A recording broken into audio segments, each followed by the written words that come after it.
जय श्री राम दोस्तों, स्वागत है आपका मेरे चैनल भारत का गौरव पे। और आज की वॉक पे चर्चा में वांगचुक जी को अरेस्ट किया गया है। भारत में नेपाल जैसी क्रांति लाने की कोशिश करना है। उत्तराखंड में एक महिला बोल रही हैं कि हेलीकॉप्टर नहीं उतरने देंगे, मौसम खराब ऐसा हो जाए, भगवान करे कि हम यहाँ पे लोगों को जला दें, अफसरों को, नेताओं को।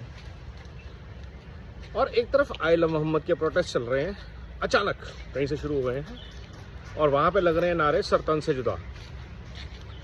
अब आप पैटर्न समझिए क्या है। और ये थोड़ा सा पीछे आपको लेके जाता हूँ, 2020-21 में कोविड चल रहा था, पूरा देश महामारी से जूझ रहा था और शाहीन बाग को चोक किया गया। उससे पहले शर्जील इमाम ने चिकन नेक की बात करी थी और साथ ही साथ फार्मर्स को लाया गया फार्मर लॉ के अगेंस्ट प्रोटेस्ट के लिए। दिल्ली को चारों तरफ से बंद कर दिया गया, जबरदस्त तरीके से लोगों को रोका गया, शहर को, देश को हर जगह से चोक करने की कोशिश की गई। लेकिन वो कोशिश किसी तरह नाकाम हो गई और दोनों प्रोटेस्ट फिजल आउट हो गए। लेकिन एक पैटर्न हाथ में आ गया कि एक तरफ से लेफ्टिस्ट आएंगे और एक तरफ से एक और ग्रुप को खड़ा किया जाएगा और देश में कहीं से भी आंदोलन शुरू करके एक इकोसिस्टम उसके पीछे खड़ा हो जाएगा। और ये टूल किट बार बार ट्राई की गई और इस बार फिर ट्राई की जाएगी। और इसका एक टाइमिंग है। ये टूल किट स्टार्ट होती है जब राहुल गांधी अगस्त सितंबर में कहीं बाहर घूमने जाते हैं, आते ही एक स्टेटमेंट देते हैं कि इस बार जेनजी करेगी, जैसे इस बार का स्टेटमेंट है, और सब जेनजी के ऊपर अपने दावे लगाने शुरू कर देते हैं। अब पैटर्न क्या है? सितंबर में तैयारी की जा रही है, अक्टूबर में ये जो जेनजी नाम का जो आंदोलन है उसको खड़ा किया जाएगा देश के हर कोने में। और साथ साथ आंदोलन आएंगे ये आई लव मोहम्मद वाले। और ये लाल और जिहाद की ताकतें जब मिलेंगी तो फिर से कोशिश की जाएगी कि दिल्ली का चक्का जाम करके नवंबर-दिसंबर में और 26 जनवरी को फिर से लाल किले पे कब्जा किया जाए।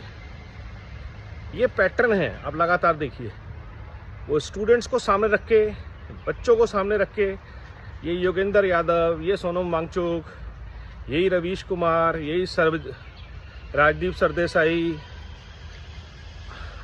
ये जो वायर की टीम, ये इनको इंटेलेक्चुअल फायर पावर देंगे। उधर से इनका ग्लोबल नेटवर्क खड़ा हो जाएगा, अरविंद केजरीवाल आ जाएंगे, राहुल गांधी आ जाएंगे, तेजस्वी यादव आ जाएंगे।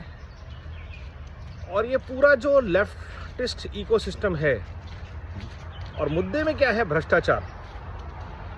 ऐसा नहीं है कि आज भ्रष्टाचार खत्म हो गया है, भ्रष्टाचार पहले भी था, आज थोड़ा सा शायद कम है। लेकिन वो जो भ्रष्टाचार है वो इस मुद्दे में घी का काम करता है, इस आग को घी देता है, क्योंकि कहीं भी आप जाएंगे वो भ्रष्टाचार आपको मिलेगा ही मिलेगा।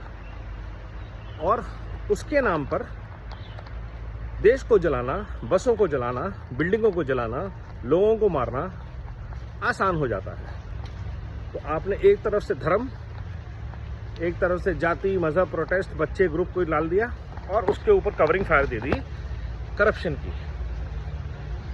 और ये पूरा प्रोग्राम अगले 3-4 महीने के लिए तैयार हो रहा है। ये मैं अभी वॉर्न कर रहा हूँ और ये पैटर्न पे वॉर्न कर रहा हूँ। मेरा कोई नेटवर्क या नेक्सस, कोई खुफिया एजेंसी का पार्ट नहीं हूँ मैं, बट एक कॉमन भारतीय की तरह अगर मैं पूरे पैटर्न को देखता हूँ साल दर साल, तो एक टिपिकल पैटर्न है कि इस साल फॉडर किसको यूज़ किया जाए। क्योंकि जो आवाज़ें लगा रहे हैं उनकी भी दुकानें बंद हुई हैं। ऐसा नहीं है कि योगेंद्र यादव या सोनम वांगचुक ऐसे लोगों को आज फ्री डोनेशन मिल रहा है या इंटेलेक्चुअल्स को फ्री पावर कंट्रोल के राइट्स मिल रहे हैं, वो भी नुकसान हुआ है। बट मुद्दे की जो जड़ है और जो सरकार कर सकती है वो है भ्रष्टाचार पे लगाम। उत्तराखंड में भ्रष्टाचार है, बहुत ज़बरदस्त है। लद्दाख में भ्रष्टाचार है, 100% है। ब्यूरोक्रेट्स, पॉलिटिशियंस, जुडिशरी, तीनों भ्रष्ट हैं। हमने यशवंत वर्मा के केस में आज तक आवाज़ नहीं देखी।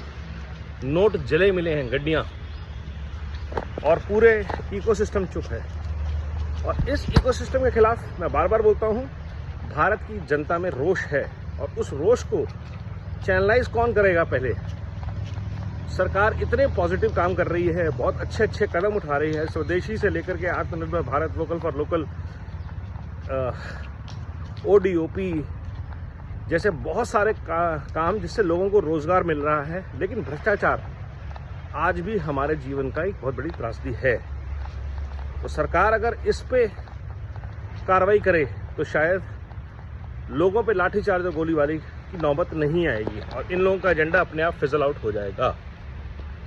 बट क्या ये लोग अपने एजेंडे से बाज आएंगे? नहीं, क्योंकि लूट, झूठ और फूट की जो राजनीति है ये इनके खून में है। ये कोई भी लाइंस ऑफ डिवाइड्स को एक्सप्लॉइट करेंगे और उसके अंदर मसाला भरेंगे। इस बार का बारूद जो है वो जेनजी को बनाने की कोशिश की जा रही है, जिसे कुछ साल पहले तक हम यूथ बोलते थे। अब यूथ में थोड़ा नीचे 18 से नीचे के बच्चे, 13, 14, 15 साल के बच्चे, वो जेनजी कभी आई लव मोहम्मद लेके निकल आएगी, वही जेनजी कभी सेक्युलरिज्म का ताना बाना लेके आ जाएगी, कॉन्स्टिट्यूशन की लाल किताब भी उनके हाथ में आ जाएगी। बट वो किसका एजेंडा फुलफिल कर रहे हैं? वो फुलफिल एजेंडा कर रहे हैं लाल जिहाद नेटवर्क का। और उनके लिए आग में घी का काम क्या कर रहा है? हर स्टेट, हर डिस्ट्रिक्ट में फैला भ्रष्टाचार। तो सरकार को बहुत पैने तरीके से इस भ्रष्ट तंत्र पे कार्रवाई करनी पड़ेगी। कोई नेता, कोई अफसर, कोई ब्यूरोक्रेट अगर टाइमली एक्शन नहीं ले रहा किसी कंप्लेंट पे, किसी काम के लिए, तो उसके खिलाफ तुरंत कार्रवाई हो, नहीं तो फिर लोग करेंगे। लेकिन अराजकता किसी भी हाल में अलाउ नहीं की जानी चाहिए, किसी भी तरह की हिंसा अलाउ नहीं की जानी चाहिए, किसी भी तरह का आम जनता को तकलीफ या नुकसान, जाम, मारपीट, हिंसा अलाउ नहीं की जाएगी भारत में कहीं भी। ऐसा प्रयास हो तो ये दूतरफा चैलेंज भारत सरकार के लिए, राज्य सरकारों के लिए, खास तौर पे भाजपा के लिए, क्योंकि एक नेशनल मूवमेंट बनाई जा रही है भगवा हिंदुज़म के खिलाफ, क्योंकि पीछे इसके लाल जिहाद नेटवर्क खड़ा है। ये हमको समझना पड़ेगा। तो ये जो मल्टीपल लेयर ऑफ चैलेंजेस हैं अगेंस्ट भारत, इसके खिलाफ भारत को जागरूक भी बनना पड़ेगा और भारत सरकार को कदम भी उठाने पड़ेंगे सख्त। आज का वीडियो थोड़ा लंबा है, बट शायद ये एक्सप्लेन करना बहुत ज़रूरी था कि क्या हो रहा है और क्या होने वाला है। आग लगाने वाले तैयार हैं, जिनके ऊपर अब देश को आग से बचाने की जिम्मेदारी है। एक्शन उनको लेना है, दोनों तरीके से। उनको भी पकड़ना है जो अराजकता फैला रहे हैं, और उनको भी पकड़ना है जो इस अराजकता के लिए जिम्मेदार हैं। भ्रष्ट लोग, भ्रष्ट अफसर, भ्रष्ट जजेस, भ्रष्ट नेता। नमो भारत, वंदे मातरम, जय हिंद।